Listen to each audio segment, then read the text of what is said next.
I know that video is true for me and my dad. And I know that it is true for me and my sons. Unfortunately, right now I'm in the middle of the clown stage. And I'm sure that there is an equivalent progression of ways for seeing your mom. Unfortunately, there isn't a funny video for it. As you all know, today we are looking at the fifth commandment. Honor your father and your mother. And we're not going to gloss over the fact that, well, some parents are easier to honor than others. We know well enough how parents can tyrannize their children, crush their spirits, and do such damage to them that the effects may continue to the end of their days. Some of us here had parents who treated you like dirt. They might have been addicts or abusers, or just unhappy people who didn't want anyone else to be happy either. Some of them saw the error of their ways, and some of them never will. Some of us had parents that we never met because they were taken away by death or by the sheriff or by their own whims. Some of us had genetic parents who thankfully put you into the hands of your true parents, your adoptive parents. Some of you are those adoptive parents, or are praying every day to become them. Some of us here have more parents than we know what to do with. Through a divorce and remarriage, there might be 8 people you could theoretically call mom and dad. Some of us have been through enough therapy and have realized the truth of the cliches that we are all victims of victims, and that hurt people hurt people. And whether or not your parents have made peace with you, you have made peace with your parents. Or maybe your parents have just always been wonderful. Mine have. But I'm sure that the varied experience of the people in this room corresponds pretty well to the experiences of the people of Israel who first heard the 10 Commandments. See, this commandment was given to adults, along with all the others. And it was given, as we've said the past several weeks, with all the commandments, it was given to free the people from slavery, not deliver them into a different kind of slavery. You know, parents are not slaves of their children. I believe that theoretically. And children are not slaves of their parents. And that's been one of the key points as we've been going through the 10 Commandments these past 5 weeks now. The law is a prescription for health. It is a roadmap to freedom. And one of the points along that map is to honor your mother and your father. It's right there in the 10 Commandments. But we have also been highlighting each week what Jesus has to say about each commandment. And Jesus makes this one really complicated. You see, Jesus said in Matthew 12, it says in Matthew 12 that while Jesus was still talking to the crowd, his mother and brothers stood outside wanting to speak to him. There it is. And Mark tells us that they were there to take him home. That they thought he'd gone off the preserve. And someone told him, "Your mother and brothers are standing outside wanting to speak to you." And he replied to them, "Who is my mother? And who are my brothers?" Pointing to the disciples, he said, "Here are my mother and my brothers, for whoever does the will of my Father in heaven is my mother and brother and sister." And then in Jesus taught, "Anyone who loves their father or mother more than me is not worthy of me. Anyone who loves their son or daughter more than me is not worthy of me. Whoever does not take up their cross and follow me is not worthy of me. Whoever finds their life will lose it, and whoever loses their life for my sake will find it." And also in the Sermon on the Mount, remember from last week, over and over again, Jesus says, "You have heard it said before, but I say to you." You have heard Moses, the father of our nation, say this, but I say to you something more. You've heard your parents say this, but now I say to you something else, something deeper, something harder, or sometimes something easier. So in that tension, what does it mean to honor your parents? You see, this word honor is kind of a weird word in the Bible. It has two meanings everywhere in the Bible, but not in the sense that sometimes it's this, sometimes it's that. It's always the two meanings, and depending on the context, you decide what it means. So there are two meanings, but they're kind of the same meaning. And so here it is. The word honor in the Bible means weight.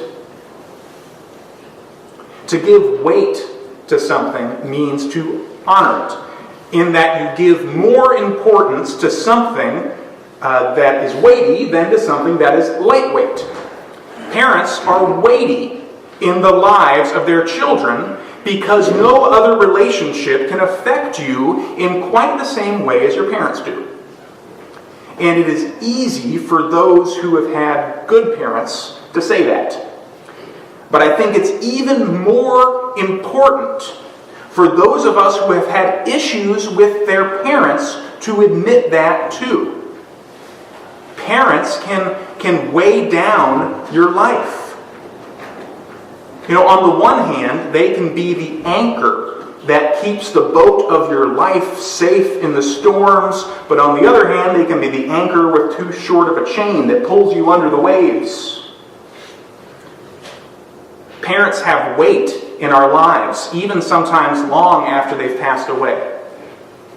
I've known quite a few people who, within 30 minutes of knowing them, have shared with me just how much their mothers hurt them. Maybe that's because I'm a pastor, but it's mostly because these scars are always near the surface. Parents have weight in the lives of their children. Or to put it another way, parents are the foundation that we didn't create, that we build on. Parents are the foundation that we didn't create, that we build on. Parents are the foundation of every generation. That is literally accurate. But it is also spiritually true.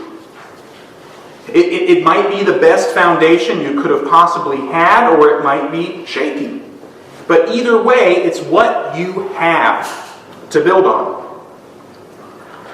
Now, in a moment, we'll get to some application points about how we can be the best foundations possible for our children. But before we do, and especially because today is such a big Sunday in the life of our church with bringing in our new members, I wanted to take a minute to talk about another foundation that we did not create, but that we build on, and that is the church. One of the earliest church thinkers, a man named Cyprian, once said, he cannot have God as his father who does not have the church as his mother. And that is to say, you are here because countless people have come before you and have preserved and passed this truth down to you. You didn't build this. The church is a foundation that we didn't create, but that we build on, and that we in turn become a part of that foundation. And the church has a foundation too, and that is Jesus Christ. And the church didn't create him either. Rather, he created the church. We all stand on the foundation that others laid. And the same is true for the one who laid it. We are a part of a tradition. We are links in a chain. We are a family.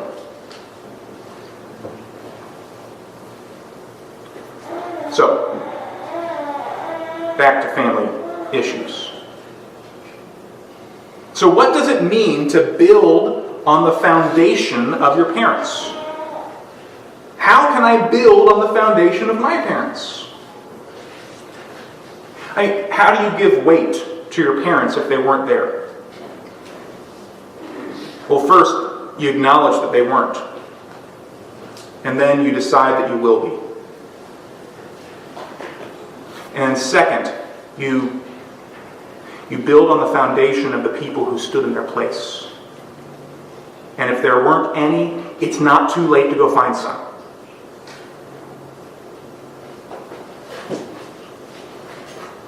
Second, how do you give weight to your parents if they were just plain wrong? Well, as we talked about last week, repentance literally means changing direction. If your parents were wrong, acknowledge that they were wrong because they were wrong, not because they were your parents. And hopefully this is for most of you, how do you give weight to your parents if they were awesome? Well, you stay close. If they're still living, talk to them every day if you can. And if they aren't, tell their story every day. Ask yourself what you could do or what they would do in a given situation, and then do it.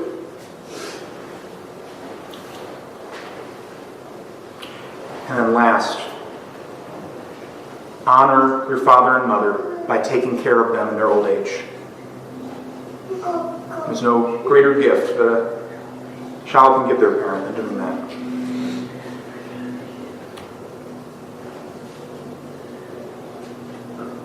Now, what does it mean to be a parent worthy of honor? How can I be a parent worthy of honor? Well, I got a story for you on this one. It's a good one. It'll take me a second to get to the point. I've got to tell you one story to tell you the other.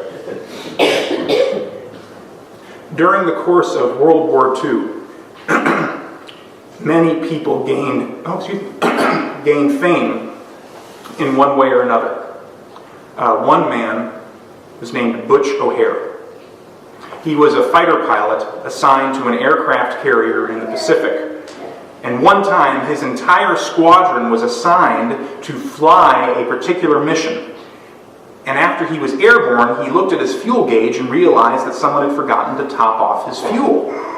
And because of this, he would not have enough fuel to complete his mission and get back to the ship. So his flight leader told him to leave the formation and return. But as he was returning to the mother ship, he could see a squadron of Japanese Zeros heading toward the fleet to attack. And with all the fighter planes gone, the fleet was almost defenseless, and his only opportunity was to distract and divert them. So single-handedly, he dove into the formation of Japanese planes and attacked them.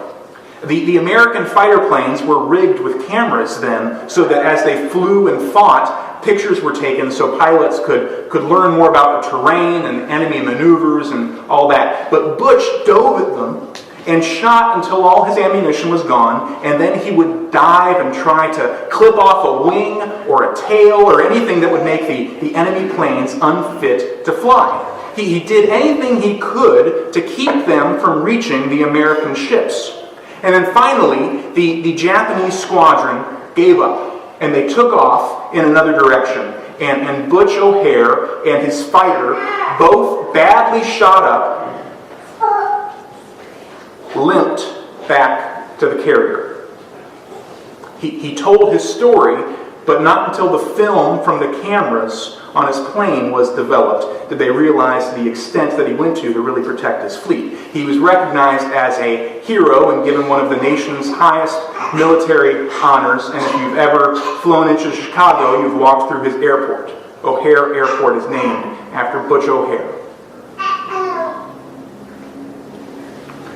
Prior to this time, in Chicago, there was a man named Easy Eddie. He was working for a man you've heard about, Al Capone.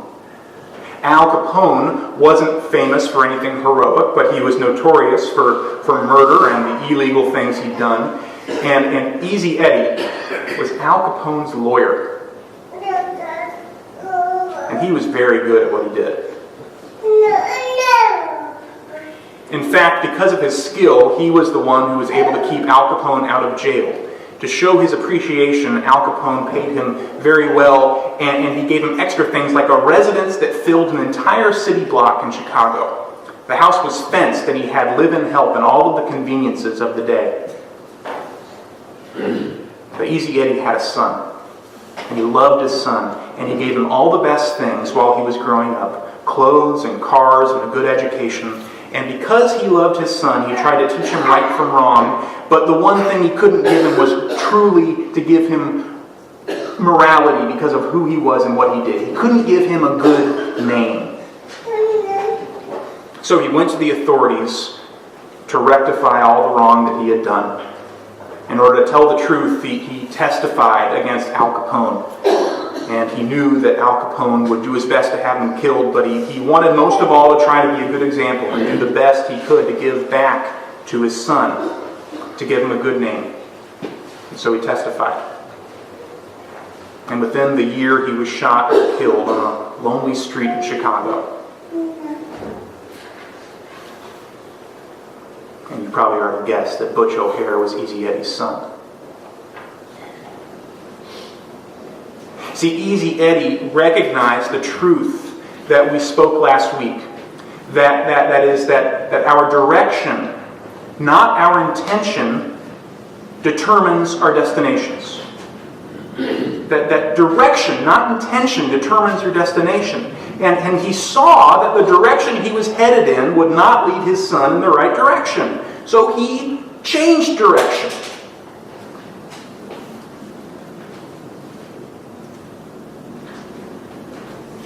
As parents, as children, we get to make choices. Hopefully with God's help, but not necessarily. We decide the course of our lives by the direction that we're pointed in. And the fifth commandment tells us that the first important question we need to answer is about our parents. We have to answer the question, what direction did they point me in? Was it straight towards God? Was it the opposite direction? Was it a little too far to the left, a little too far to the right? We have to answer that question first, but Jesus tells us and shows us that that isn't the most important question. It isn't the only question, or in the end, it's not the most important. Because after we admit where we're coming from, after we recognize our foundation, it is time to start building.